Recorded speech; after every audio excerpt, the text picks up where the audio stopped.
ঢাকাই সিনেমা মাতিয়ে রেখেছেন সাকিব খান। গেল ঈদে মুক্তি পেয়েছে এই সুপারস্টারের রাজকুমার সিনেমাটি। রাজকুমারের জয়ধ্বনির মাঝেই নতুন কাজে ব্যস্ত হয়ে পড়েন তিনি। ঠিক এমন সময় খবর এলো সংযুক্ত আরব আমিরাতের সম্মানজনক গোল্ডেন ভিসা পাচ্ছেন সাকিব খান।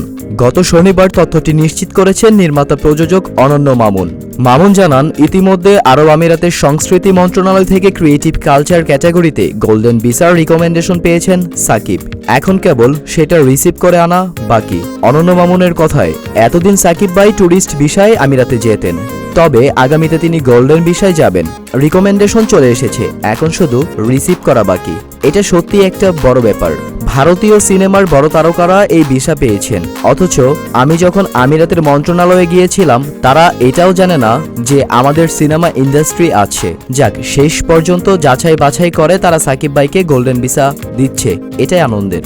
বলা দরকার, ব্যবসা ও এ ক্যাটাগরির চাকরি ছাড়া কেবল সংস্কৃতি অঙ্গনের মেধাবী তারকাদের বিনামূল্যে গোল্ডেন ভিসা দেওয়া হয়।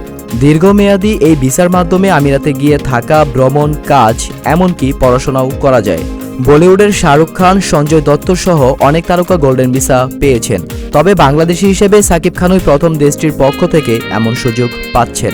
সাকিবকে নিয়ে দরদ নামে নতুন একটি সিনেমা নির্মাণ করেছেন অনন্য মামুন। গেল 28 মার্চ নায়কের জন্মদিনে দুবাইয়ে এর ব্যতিক্রম প্রচারণাও চালিয়েছিলেন তিনি।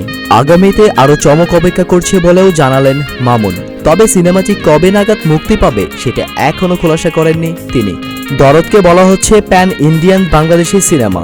এতে সাকিবের নায়িকা বলিউডের সোনাল চৌহান, আরও আছেন কলকাতার পায়েল সরকার, রাজেশ শর্মা, রাহুল দেব সহ অনেকেই। সিনেমাটি বাংলার পাশাপাশি হিন্দি, তামিল, তেলুগু, কন্নড় ও মালায়ালাম ভাষায় মুক্তি পাবে। হৃদয় হাসান কাব্য, সবার কথা।